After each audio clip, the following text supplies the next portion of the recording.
இன்றைக்கி காலையில் முனியப்ப சாமி கோயிலுக்கு போயிட்டு வந்தாச்சு. நான் வீட்டில் விளக்கு வளர்த்திட்டு சாமியை கும்பிட்டுட்டு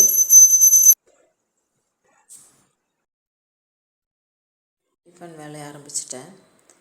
நேற்றுக்கு அரைச்சி இட்லி மாவு இருந்துச்சு, அதை எடுத்து ஃப்ரிட்ஜில் வச்சுட்டு இன்றைக்கி சேவை வைக்கலான்ட்டு இருக்கிறேன். சேவை மெதுவடையும் இந்த சேவை தாளிச்சு கொட்டிடல. கடுகு, கடலைப்பருப்பு, கொஞ்சம் கருவேப்பிலை, இஞ்சி, பச்சை மிளகா எல்லாம் போட்டு கொஞ்சம் நேரம் வதக்கி விட்டுட்டு கொஞ்சம் மஞ்சள் பொடி, கொஞ்சம் 1/4 ஸ்பூன் மஞ்சள் பொடி, கொஞ்சம் பெருங்காய பொடி போட்டு நல்லா வதக்கிக்கிட்டேன். அதுக்கிட்ட கொஞ்சம் உப்பு, தேவையான அளவு உப்பு போட்டுட்டு கொஞ்சம் எலுமிச்சம்பழம் புழிஞ்சிட்டு இன்னும் சேவையை எடுத்து கொட்டி கிளறி வச்சாச்சு.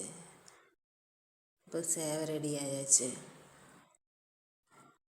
மெதுவடை சாம்பாரெல்லாம் ரெடி பண்ணி வச்சுட்டேன்.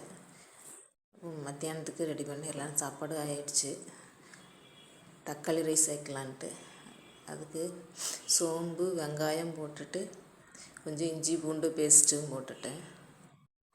பின்ன அதை வதக்கி விட்டுட்டு தக்காளி பேஸ்ட்டு அரைச்சி வச்சுருக்கேன், அதையும் ஊற்றிக்குவேன். இப்போ கறி மசாலா பொடி, கொஞ்சம் வரமிளகா பொடி, கரம் மசாலா பொடி, கொஞ்சம் மஞ்சள் பொடி போட்டுட்டு அரைச்சி வச்ச தக்காளியும் கலந்து நல்லா கொதிக்க விட்டேன்.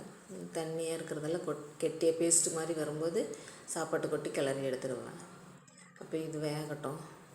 வேகிறதுக்குள்ளே டிஃபன் ரெடி ஆயிடுச்சு, உங்களுக்கு கொடுத்துட்டு வந்துடுறேன்.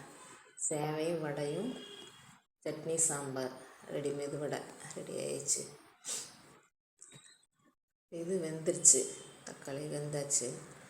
சாதத்தை கொட்டி கிளறிடலாம். கிளறி எடுத்து வச்சுட்டா வேலை முடிஞ்சது. பருப்பு வடை உண்டாக்கி வச்சுருக்கிறேன். பருப்பு வடையும் பப்படம், தயிர் பச்சடியும் வச்சுருக்கேன். தக்காளி ரைஸ் ரெடி ஆயாச்சு.